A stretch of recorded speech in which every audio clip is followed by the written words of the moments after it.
This is the supercharged V8 powered Land Rover Defender 110, and it makes a Mercedes AMG G-Wagon look like a rip-off.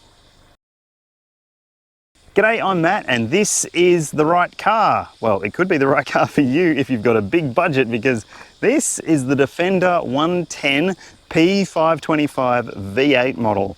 And if you don't want a supercharged 5-litre V8 petrol engine, then there are other options in the Defender range, including 6-cylinder diesel and 4- and 6-cylinder petrol versions. The entry-level one is a 4-cylinder petrol. This one's got twice as many cylinders as that, and I'm going to tell you why that's so good in this review. Thanks for watching. I hope you're enjoying what you're seeing so far. If you haven't already, please do hit like and subscribe. It helps the channel a lot. We're focusing on the V8 model for this review, but if you are interested in a Land Rover 110, just know that you can get one for $85,000 or so, plus on-road costs and whatever other options you might want to fit. This one is nowhere near that price point though. It's $226,500. But I think you're getting a lot of car for that kind of money.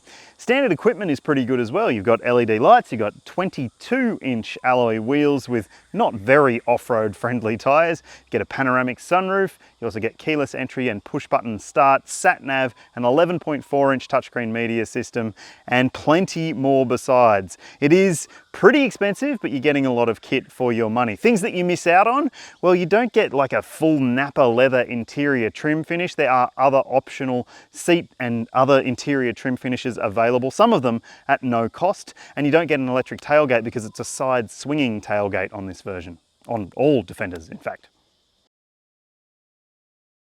I've already mentioned the main rival to the Defender V8. It's the Mercedes AMG G63, or G-Wagon as it's called, but that car costs about $360,000 before on-road costs, and that's a whole lot more money than this. Plus, if you are looking for one, you're going to have to wait a long time if you want a new one. But if you're willing to buy one that's partially new, then there are second-hand examples going for tens, if not hundreds of thousands of dollars over that asking price. Look, it's a good car and it's plenty powerful, but I wouldn't say it's that good. If you're not planning to go off-road, then maybe an Audi RS Q8 could be the right car for you, because it has a 4-litre twin turbocharged V8. It has heaps of power and torque, a 5-seat layout, a big boot, and it's much more luxurious on the inside than this car, and it's supposed to be, right? And if you are interested in having something British in your driveway, there's a brand new Range Rover Sport at about the same money too. So if you want a more luxurious experience, I would buy the Range Rover Sport, but I can't deny the appeal of this thing. The Defender 110 is a big car. It's more than 5 meters long, more than 2 meters wide, and almost 2 meters tall. It does have air suspension as standard, so you can lower the car down if you're worried about the height of the roof for a car park, for example, or if you're just short, you might want to lower it down so it's easier to get in and out of. It is a 5-seater exclusively for the V8 model, and that should mean it's got a pretty big boot. Let's have a look. Boot space for the Defender 110 model with the 5-seat configuration is 972 litres, but that figure is from here to the ceiling, so you might not always be able to use all of that luggage space. It is a decent sized boot for a 5-seater. Now I'll talk through some of the features in here. You've got this removable cover, so you can actually make better use of the space if you need to. You've got a bunch of power options. There's 12 volt, there's a 230 volt plug here as well. And if you find the load height is quite high, and it is, you can lower the back of the car using the air suspension button here. So that just means that putting heavier items in will be a little bit easier. You can also raise it up if you want to too. Now, there's one big thing that annoys me about this car. As you saw, opening it was quite hefty, and closing it is as well. And if you park on an angle, this could hit you in the back because the strut isn't necessarily strong enough to hold it. It's happened to me, and I don't recommend it.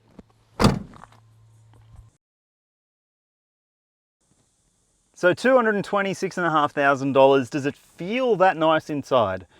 To an extent. It doesn't necessarily feel as luxurious as a proper luxury SUV, but then again, this is a more utilitarian vehicle than that, and it does have plenty of utility on the inside. I love the design and the thoughtfulness that's gone into the storage in this car in particular. It's got plenty going on. I love this big pressed finish in front of the passenger with a shelf. There's USB chargers basically everywhere in this car as well. You've got big storage in between the seats as well. There's a storage caddy down here, a couple of cup and bottle holders here, a wireless phone charger there, and a big refrigerated storage section in here. Nice for keeping your drinks cool on the road. There's big door trenches in the doors. They don't have a shape for a bottle to sit in, so that might be a little bit annoying. There's a massive 11.4-inch media screen, and it does really offer a lot to the driver and to the people on board too.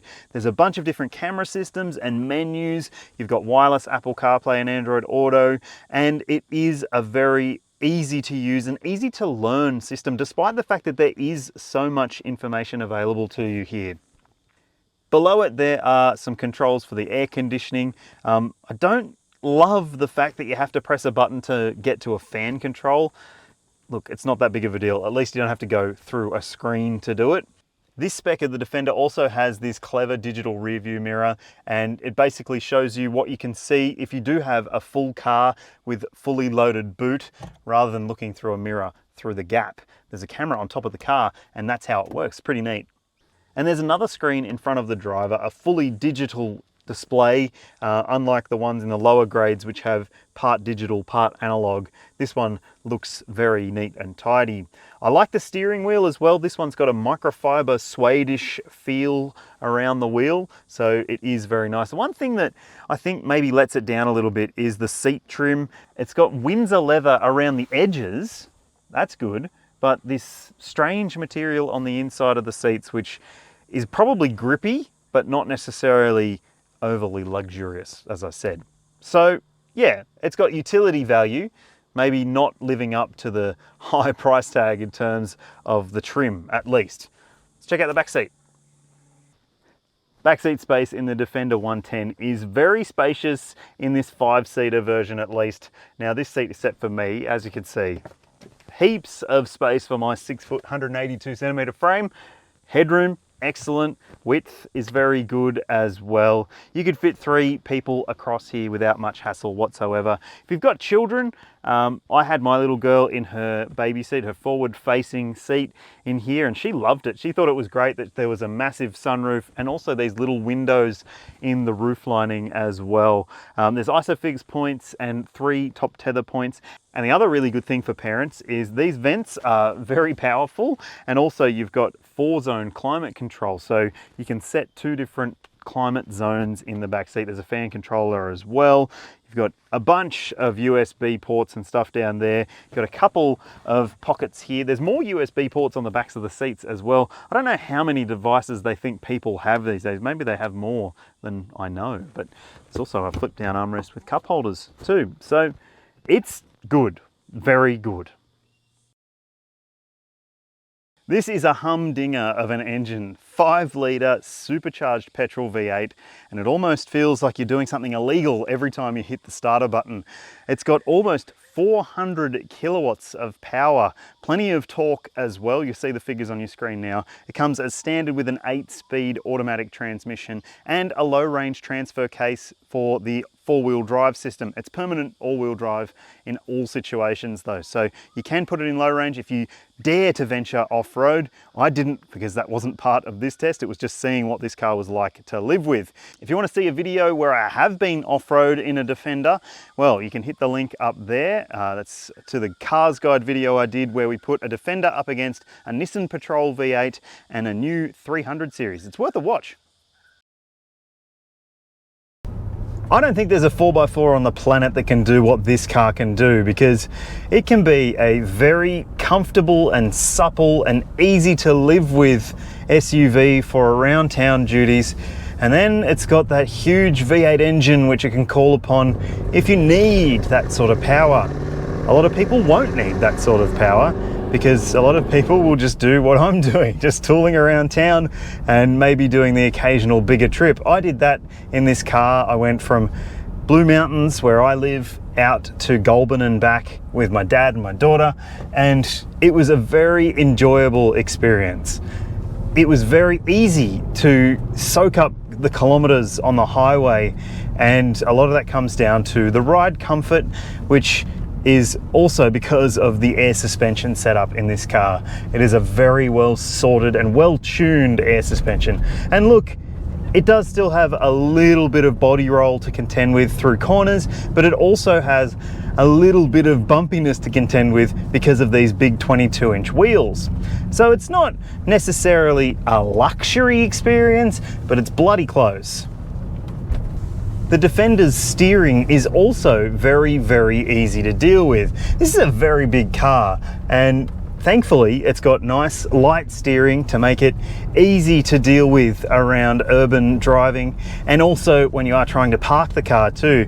Now, parking is something that you will need to figure out yourself. It is a big vehicle, as I said, but it's also got this terrific surround view camera system, which does offer a really good view around the car. But it's this engine that you really want to exploit. Wow, it's so quick. It is really, really fast. 0 to 100 is in less than 6 seconds for this vehicle, which is a crazy time for something that weighs this much and is this capable. Look, this is a very, very clever piece of engineering and mobility design. Let me tell you, at freeway speeds, if you're just cruising, you hardly even hear it, which is fantastic. And obviously there are different drive modes you can choose from. There's a dynamic mode if you want to feel and hear everything a little bit more, then that's the one for you. While the 8-speed automatic has been pretty good in most situations in this car, I did notice a couple of really hard shunts under sudden acceleration. Another big plus for the drive experience, in my opinion, is that the safety technology is all there, but it isn't annoying. Thankfully, it's quite easy to disable the steering assistance if you want to, for example, but also it isn't always chiming at you and telling you what you should be thinking. So yes, the V8 Land Rover Defender is an absolute beast. And it's still very, very livable. I really like it. Let's talk efficiency. So this is not the most efficient Land Rover Defender you can buy, as you can imagine. 12.7 litres per 100 kilometres is the official combined cycle figure for the V8 model. And surprisingly, across a mix of driving, that's exactly what I've achieved during my test with this car. So that number's achievable. If you are very heavy with your right foot, it's going to be a lot higher. I've been pretty measured with it, and as I said, big long distance trip in the middle as well. So yeah, I'm impressed.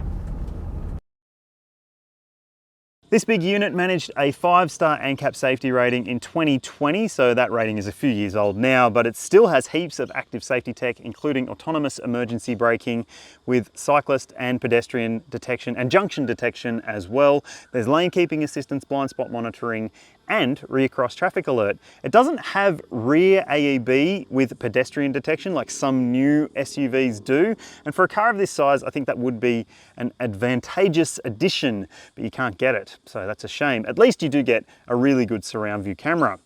And when it comes to airbag coverage, there is dual front, side and full length curtain coverage. If you choose a Defender with 3 rows of seating, that coverage goes all the way to the back as well. There is no front center airbag though. Maybe it's wide enough to not need one.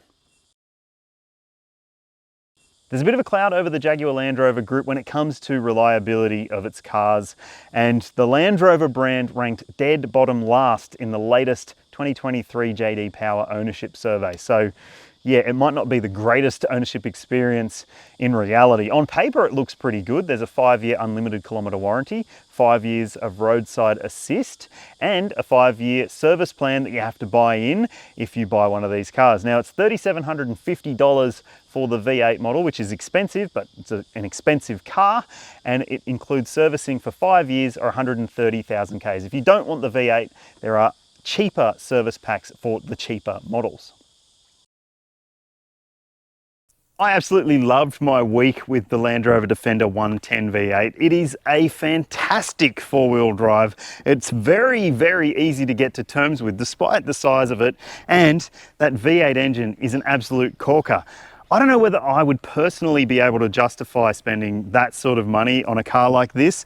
I'd be more happy to settle for something with a diesel 6-cylinder engine around the $100,000 mark if I had $100,000. Tell me what you think in the comments section below. Would you choose a Land Rover Defender or one of those rivals that I mentioned, or something completely different? I'd love to know. Please do hit me up. And if you haven't already, please do like and subscribe and share the channel so we can grow this thing. I'm enjoying it. Thanks for watching. See you in the next one.